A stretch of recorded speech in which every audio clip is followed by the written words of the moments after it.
Take your seat, get comfortable. I'm just going to start talking in this one as you wish. But I would love all of you to do a little exercise. I want you to take a look at the watches on your wrist right now. How does it make you feel? Are you happy? Are you stressed that you spent too much money on it? And your wife was on the way that you bought it? Are you elated? You definitely have some sort of emotional connection with your watch. Okay, now have a look at your collection. What watch in your collection made your whole body get excited? Made you have this completely visceral reaction? Have you got that one in your head? No. Okay, for me, that's design. So when a watch is perfectly and beautifully designed, I have this entire feeling that comes over my body and I become so excited and I just need this watch to be mine. So I think the design of watches is actually fascinating. And looking at some iconic designers in history, or even modern designers, looking at Ludwig, who designed the Freak, or looking at Fabrizio, who's over at Bulgari doing so much, but even Genta, I'm sure a lot of the watches that people are wearing today, whether it's a AP Royal Oak or a Cartier Pasha, there's a lot of incredible watches that Gerald Genta has designed, not only his own collection too, but it makes me sort of pause and think, is it the designer we're buying, and is it the design that we're buying into, or is it the logo that's paired with that designer? I think it sort of looks at consumerism in a really interesting way that, sure, we can buy a beautiful AP, but are we buying it because it's a royal oak and because it comes with that status? Or are we buying it because we really, really love it?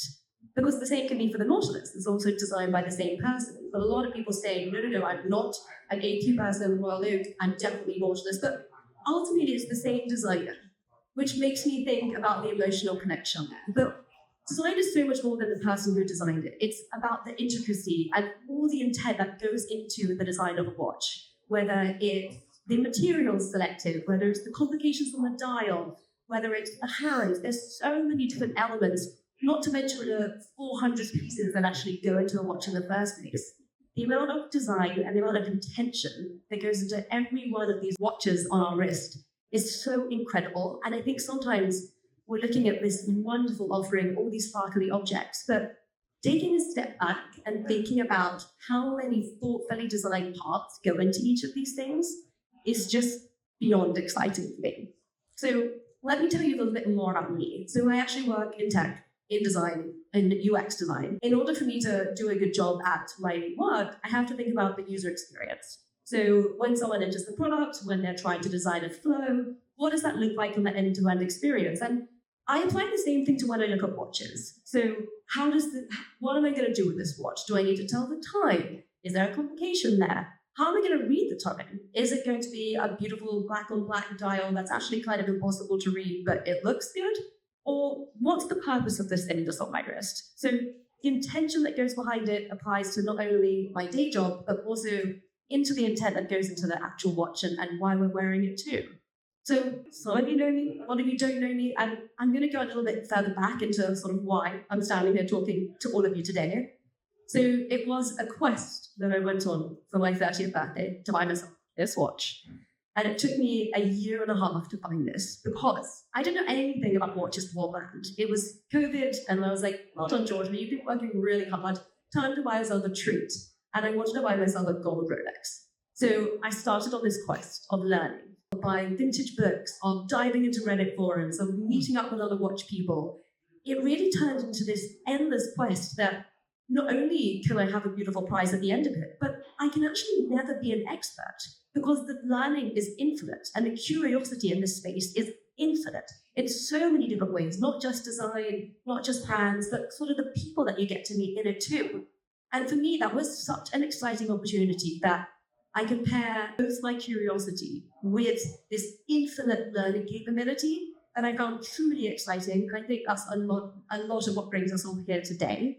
And ever since then, I started really organically posting my journey on Instagram, which I'm beyond grateful that people also got excited about it because I was posting things that purely bring me joy and things that I've learned and in hope to sort of lower that barrier to entry because all of us started from somewhere in this collecting journey. And sure, it could be family, like heirlooms passed down. It could be a milestone of we did something great at work. It could be turning 30. But what kept us in here is that curiosity and is that learning and is that connection. And I think we're truly lucky to all be here today in order to have this community and have these people around us. And it sort of brings me back to that sort of emotional connection that I kind of started with, where all of us connect over watches, sure. And, I love design because it's everything that I do. But what if it's movements? Or what if it's materials? Or what if it's innovation? Like, what is it about watches that gets all of you excited? And I think what's interesting about this community that is all around us today is that the amount of respect that we have for one another. Like, some people might have entry-level, incredibly modified Seikos, whatever it might be. But tell me about it. Tell me about your latest project. I want to hear it, and I will give you complete respect because your love for this space is on par with mine, and I want to know about it. In the same way that I'll wax poetically about design and design innovation and history and whatnot, and you sort of share the same respect with me. And it's something that is truly, truly special. And I think as adults making friends later in life, it's always difficult to do, but the fact that we have these wonderful things, that is automatic friend maker, it's automatic connection, is something that's truly, truly special. And I feel very grateful to be here today and share this lovely collecting journey with all of you. So thank you. Okay.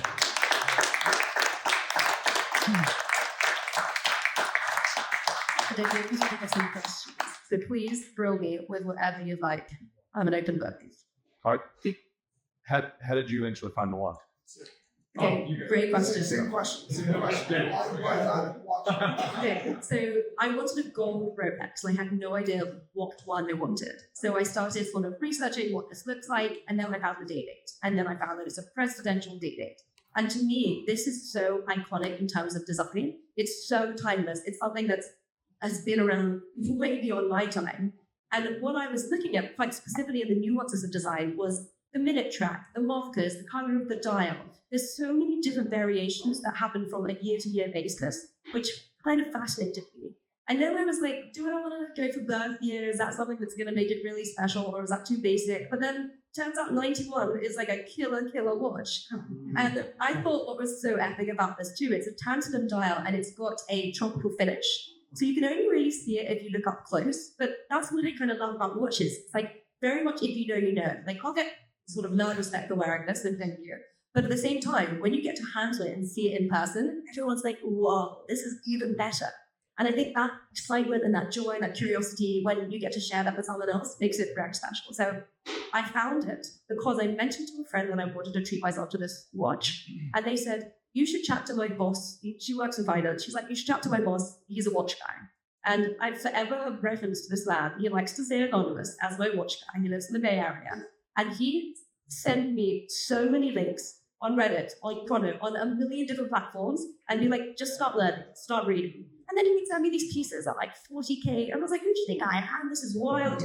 But I then learned about the different prices and the quality and the vintage and whatnot. So thanks to my watch guy. He was very, very helpful in this journey. But year and a half, I did FedEx, like was waiting outside my apartment until it arrived, and it was a very jubilant day. So it's up. It's an end market, really. That's it. Which brand, not Rolex, is the master of design? Cartier. I don't know Cartier. Well, for Rolex and Cartier, man, the master's very independent to that. Oh, choose an independent or? Master of design independence. So I'm a little biased right now because I'm obsessed with Denison. I'm obsessed. And I think Emmanuel, who's designing the watches, takes such a beautiful Piaget approach to design, because obviously the influence and whatnot. And I think really honing into the old-fashioned cushion case that they originally designed back in the day. So, but Denison has one watch right now. I know I've been privy to see some of their updated dial design, so maybe it's biased, but I do think they're doing a fantastic job. But can I put it non-indie? It's your talking.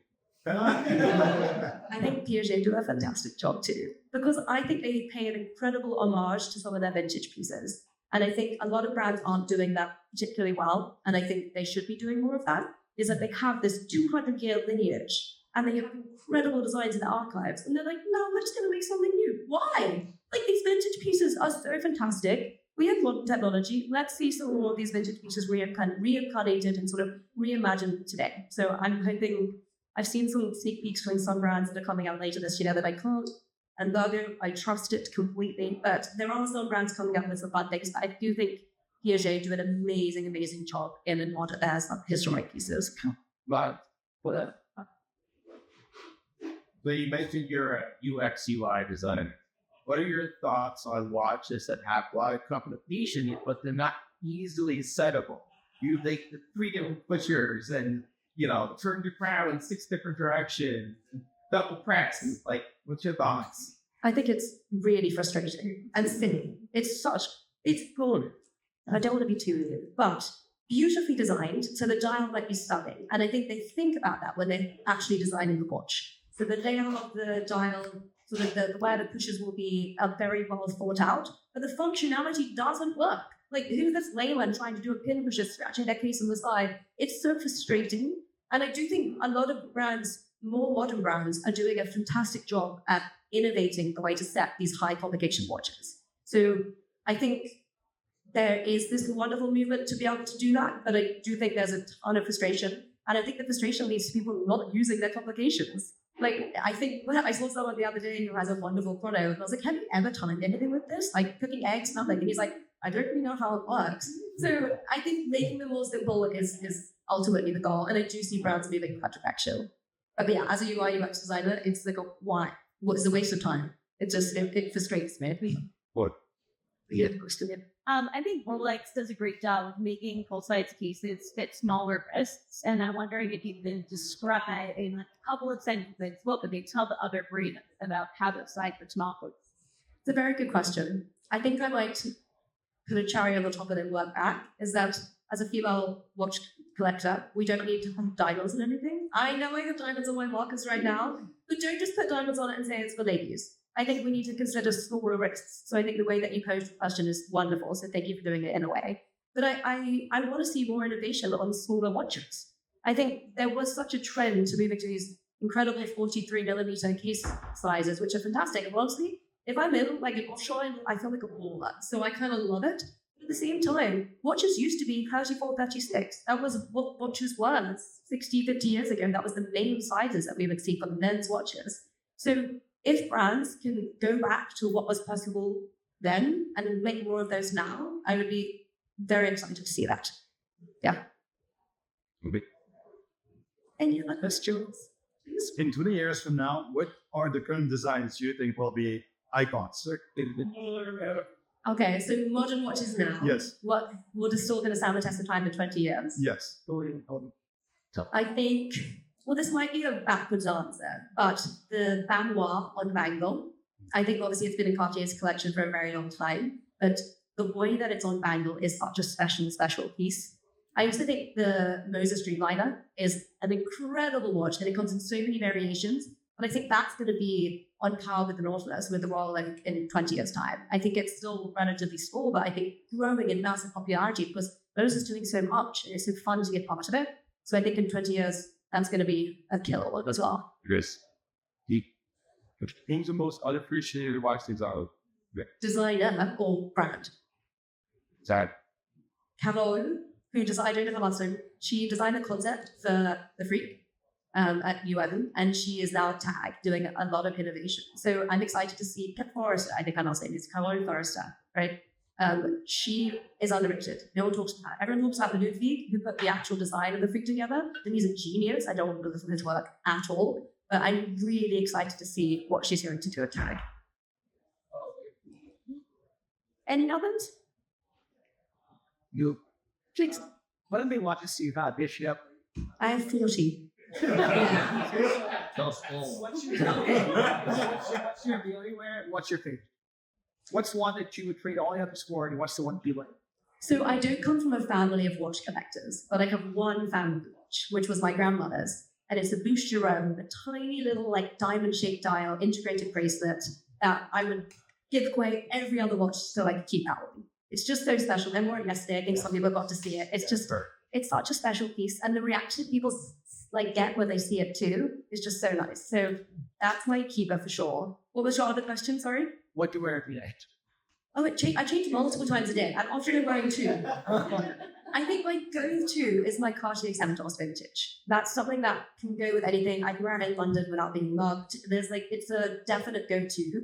And I change my watch multiple times a day. And they're often never set, which I know I shouldn't even say it's being recorded. But it can be anything from like a vintage watch to another like Rolex. It could be kind of anything. Just whatever sort of hits my mood. Follow-up question. I apologize for this because speaking to my friend over here. What? My name is Georgia Benjamin. You can find me on Instagram at Georgia Benj. I post a lot about watches and jewelry and my day-to-day working as a tech girly and a watch girly. So, yeah. Just to piggyback on this question, which is the most underappreciated brand according to you? Underrepresented. Unappreciated. I think, Universal Chanel. Stay here. I know. I don't want to have a cop out, but their history is so fantastic and their designs are so incredible too, and still really accessible price points. So I hope that after this talk, it's going to skyrocket. But at the same time, I do think they have such an incredible range and catering for all wrist sizes too, with that incredible lineage. So I would say very underappreciated. Okay, last question before we call this wonderful watch weekend a wrap, please. What's your Grail watch? Okay, it is a Carolina Bucherer Royal AP Reptiforts black ceramic, and it is, I think it's me in a watch because it's incredible. It's kind of understated, a little grumpy when you don't talk to her, but when you get her engaged, she's very sparkly. So I actually feel like it's me as a watch. So it's a holographic dial. Yeah, turn me on and I go. So it's a Grail. It's out of my budget, but hey, AP, you feel this. Amazing. Thank you so much, guys. And thank you for having me.